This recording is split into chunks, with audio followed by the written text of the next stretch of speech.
दोस्तों नमस्कार, स्वागत है आप सभी का गोल्डन पाठशाला में। प्यारे बच्चों, आज की इस वीडियो में कक्षा 7 के विद्यार्थियों के लिए वार्षिक परीक्षा 2024 विषय विज्ञान का संपूर्ण प्रश्न पत्र हल करेंगे। प्यारे बच्चों, अगर आपके विद्यालय में अभी पेपर हो रहे हैं तो आप सभी लोग ये प्रश्न पत्र जरूर तैयार करके जाएं। इस प्रश्न पत्र में पूछे गए सभी प्रश्न मोस्ट इम्पोर्टेंट हैं और आपकी आगामी आने वाली राष्ट्रीय आय एवं योग्यता आधारित छात्रवृत्ति परीक्षा के लिए भी इस पेपर में पूछे गए सभी प्रश्न मोस्ट इम्पोर्टेंट हैं। तो आइए शुरू करते हैं वीडियो को और प्रश्न पत्र को हल करते हैं। एक एक क्वेश्चन का जवाब आप सभी को इस वीडियो में मिलेगा, तो एक बार अपने दोस्तों के साथ वीडियो को ज़रूर शेयर कर दें। देखते हैं, नोट दिया गया है, सभी प्रश्न अनिवार्य हैं। पहला प्रश्न बच्चों से पूछा गया है, सही विकल्प का चुनाव कीजिए। इसमें ऑब्जेक्टिव क्वेश्चन 10 पूछे गए हैं और अतिलघु उत्तरीय प्रश्न 10 पूछे गए हैं। 10 और 10 20 प्रश्न आपके राष्ट्रीय आय एवं योग्यता आधारित छात्रवृत्ति परीक्षा के लिए मोस्ट इम्पोर्टेंट हैं, तो आप पूरा वीडियो ज़रूर देखिएगा। पहला प्रश्न है, एक कैलोरी में कितने जूल होते हैं?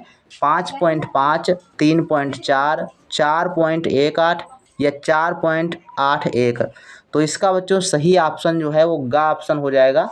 4.18 जूल एक कैलोरी में होता है, तो गा ऑप्शन आपका बिल्कुल सही जवाब हो जाएगा।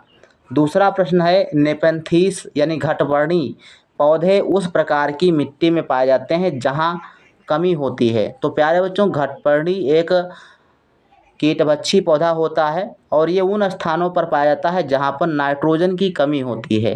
तो इसका ऑप्शन नंबर खा सही है, नाइट्रोजन।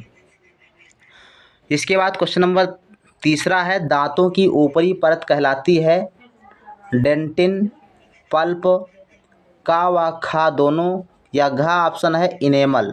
तो इसका बच्चों सही ऑप्शन हो जाएगा इनेमल। इनेमल ये जो होता है दांतों का ऊपरी भाग होता है जो सबसे मजबूत होता है। इसके बाद है चौथा प्रश्न, मछलियों में श्वसन होता है फेफड़ों द्वारा, श्वास रंध्रों द्वारा, त्वचा द्वारा, गलफड़ों द्वारा। इसका घा ऑप्शन सही है, गलफड़ों के द्वारा मछलियां सांस लेती हैं।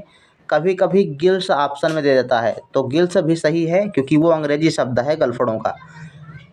5 नंबर क्वेश्चन है, इनमें से कौन रुधिर वर्ग के प्रकार में नहीं है? तो रुधिर वर्ग के 4 प्रकार होते हैं, आप सभी को पता होंगे। तो पहला देखो ऑप्शन है ए, बी, ओ। तो ये आपके 3 प्रकार हो गए और चौथा प्रकार होता है ए बी। यहाँ पर जो आपका वी प्रकार दिया गया है ये गलत है, तो यही आपका सही ऑप्शन हो जाएगा, घा option is the right answer. छठा प्रश्न है, अजूबा अपने जिस भाग द्वारा जनन करता है वह है जड़, पुष्प, तना, पत्ती। तो अजूबा जो है अपने पत्ती के द्वारा जनन करता है, घा ऑप्शन सही है। 7वां प्रश्न है, नींबू जाति फलों में प्रचुर मात्रा में पाया जाता है vitamin A, vitamin B, vitamin C या विटामिन डी। तो नींबू प्रजाति मतलब खट्टे फलों में कौन सा विटामिन पाया जाता है? तो विटामिन सी होता है, गा option is the right answer. 8वां प्रश्न है, कोविड-19 कोरोना किसके द्वारा जनित रोग है? जीवाणु, कतक, प्रोटोजोआ, विषाणु। तो इसका बच्चों सही ऑप्शन हो जाएगा विषाणु। वायरस था ना, कोरोना वायरस है और वायरस को हिंदी में विषाणु कहते हैं, तो सही ऑप्शन घा ऑप्शन हो जाएगा। 9 नंबर क्वेश्चन है, ध्वनि की चाल सर्वाधिक होती है ठोस में, गैस में, द्रव में, निर्वात में। इसका सही जवाब हो जाएगा ठोस में सर्वाधिक चाल होती है ध्वनि की। ठीक, ध्वनि की चाल सबसे ज़्यादा ठोस में होती है और उससे कम द्रव में होती है और सबसे कम गैस में, और ध्वनि की चाल निर्वात में बिल्कुल नहीं होती। क्वेश्चन नंबर 10 है, कार्य करने की क्षमता को कहते हैं शक्ति, ऊर्जा, कार्य या जल। तो कार्य करने की क्षमता को ऊर्जा कहते हैं, इसका खा ऑप्शन सही है। इसके बाद क्वेश्चन नंबर 2 पूछा गया है, अतिलघु उत्तरीय प्रश्नों के उत्तर एक शब्द में लिखिए। तो यहाँ पर आपको एक शब्द में आंसर देना है। 10 क्वेश्चन पूछे गए हैं, प्रत्येक प्रश्न 1 नंबर का है। तो पहला प्रश्न बच्चों है, किस दर्पण के सामने खड़े होने पर आपका प्रतिबिंब सदैव सीधा प्राप्त होता है? तो ऐसा प्रतिबिंब, ऐसा दर्पण कौन सा है? तो वो हो जाएगा समतल दर्पण। क्या हो जाएगा? समतल दर्पण होता है। क्वेश्चन नंबर 2 है किसके माध्यम से किसी गतिमान वस्तु को स्थिर व स्थिर वस्तु को गतिमान किया जा सकता है। तो इसका सही जवाब हो जाएगा बल। यानी हम फोर्स लगाते हैं, किसी वस्तु पर बल लगाते हैं तभी वो गतिमान हो सकती है या उसकी स्थिति में परिवर्तन हो सकता है। इसके बाद क्वेश्चन नंबर 3 है जिन पदार्थों से होकर आवेश प्रवाहित हो सकता है उन पदार्थों को क्या कहते हैं। तो उन पदार्थों को सुचालक कहते हैं, या अंग्रेजी में बात करें तो कंडक्टर होते हैं, सुचालक। इसके अलावा जिनमें आवेश प्रवाहित नहीं हो सकता है वो कुचालक होते हैं। क्वेश्चन नंबर 4 है प्रतिवर्ष विश्व जल दिवस कब मनाया जाता है। तो ये क्वेश्चन, इसमें लगभग सभी प्रश्न जो है मॉडल पेपर में रखे जा चुके थे। अगर आपने सारे मॉडल पेपर पढ़े होते तो बहुत ही आसानी से क्वेश्चन हो जाते।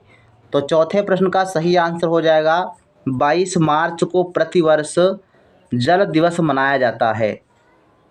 क्वेश्चन नंबर 5 है कौन सी गैस जलने में सहायक है, नाम लिखिए। तो इसका नाम हो जाएगा ऑक्सीजन। यानी ऑक्सीजन जो गैस है वो जलने में सहायक होती है। इसके बाद क्वेश्चन नंबर 6 है किसी एक इनपुट डिवाइस का नाम लिखिए। तो इनपुट डिवाइस होता है, आउटपुट डिवाइस होता है। तो इनपुट डिवाइस में आपका होता है माउस। इनपुट डिवाइस में माउस को ले लेते हैं, कीबोर्ड को ले लेते हैं, ये सभी आपकी क्या है इनपुट डिवाइस होती हैं। इसके अलावा माइक जो होती है, माइक्रोफोन, वो भी आपकी इनपुट डिवाइस होती है। तो आप माउस लिख दीजिएगा, बिल्कुल आसान क्वेश्चन था। 7 नंबर क्वेश्चन है श्वेत क्रांति किसके उत्पादन से संबंधित है। तो श्वेत क्रांति दुग्ध उत्पादन से संबंधित है। तो यहाँ पर आपको लिखना था दुग्ध उत्पादन। क्वेश्चन नंबर 8 है खाने वाला सोडा सोडियम बाइकार्बोनेट का सूत्र लिखिए। तो यहाँ पर देखो सोडियम बाइकार्बोनेट आपको दे ही दिया, अगर रासायनिक नाम दिया गया है। वैसे इसको खाने वाला सोडा कहते हैं। तो इसका रासायनिक सूत्र लिखेंगे NaHCO3, NaHCO3 सोडियम बाइकार्बोनेट, ये खाने वाला सोडा होता है। क्वेश्चन नंबर 9 है किसी पदार्थ का शुद्धतम रूप क्या कहलाता है। तो शुद्धतम रूप कहलाता है तत्व। इसके बाद है 10 नंबर क्वेश्चन पत्तियों में पाए जाने वाले हरे वर्णक को क्या कहते हैं। तो इसको कहते हैं क्लोरोफिल या पर्णहरिम। तो आप इसको लिख लीजिएगा, मोस्ट इम्पोर्टेंट प्रश्न है और आपकी परीक्षा में आने काबिल प्रश्न हैं। तो आप सभी लोग इन प्रश्नों को जरूर तैयार करें। इसके बाद प्रश्न नंबर 3 है लघुत्तरीय प्रश्नों के उत्तर अधिकतम 35 शब्दों में लिखिए। तो कम से कम आधे पेज में आपको जवाब लिखना था। प्रत्येक प्रश्न 4 अंक का है, 5 प्रश्न पूछे गए हैं। श्वसन से आप क्या समझते हैं, समझाइए।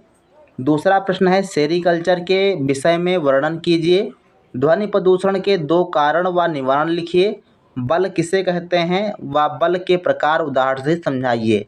कच्चे आम का पकना कौन सा परिवर्तन है तथा क्यों। और चौथा प्रश्न है दीर्घोत्तरीय प्रश्न के उत्तर 75 शब्दों में लिखिए। तो इन प्रश्नों के उत्तर आपको कम से कम 1 से 1.5 पेज में देना था। 2 प्रश्न आपको इसमें हल करना है और जिसके लिए आपको 10 अंक मिलेंगे। और पहला प्रश्न है मनुष्य में पाचन के विषय में समझाइए। तो पूरा पाचन तंत्र जो है आपको समझाना है विस्तार से। अगर आप हो सके तो आपको ये जो चित्र है, फिगर है, वो भी बना देना है। दूसरा प्रश्न है ग्रीन हाउस प्रभाव क्या है, विस्तार से समझाइए।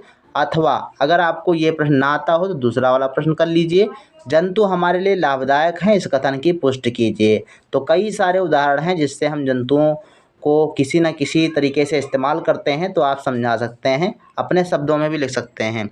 तो ये बच्चों रहा कक्षा 7 के विद्यार्थियों के लिए विज्ञान का पेपर। और ये काफ़ी इम्पोर्टेंट प्रश्न पत्र है। इसमें जो पूछे गए प्रश्न हैं बहुत इंपॉर्टेंट है, आप लोग इनको ज़रूर याद कर लें। और आप सभी लोग जो है राष्ट्रीय आय एवं योग्यता आधारित छात्रवृत्ति परीक्षा, जिसको NMMS एग्ज़ाम कहते हैं, 2025 में आपको देने को मौका मिलेगा। और आप सभी लोग जो है हमारे चैनल के माध्यम से जुड़े रहें। आप सभी को रेगुलर बेस पर आपको तैयारी करवाई जाएगी और फ्री में बिल्कुल निःशुल्क तैयारी कराई जाती है, जिसके लिए आपको कोई चार्ज नहीं देना पड़ेगा। सिर्फ और सिर्फ चैनल को सब्सक्राइब करना है, अपने दोस्तों के साथ शेयर करना है और उस चैनल का सपोर्ट करना है। तो आज की इस वीडियो में बस इतना ही, मिलते हैं नेक्स्ट वीडियो में। तब तक के लिए धन्यवाद। जय हिंद, वंदे मातरम।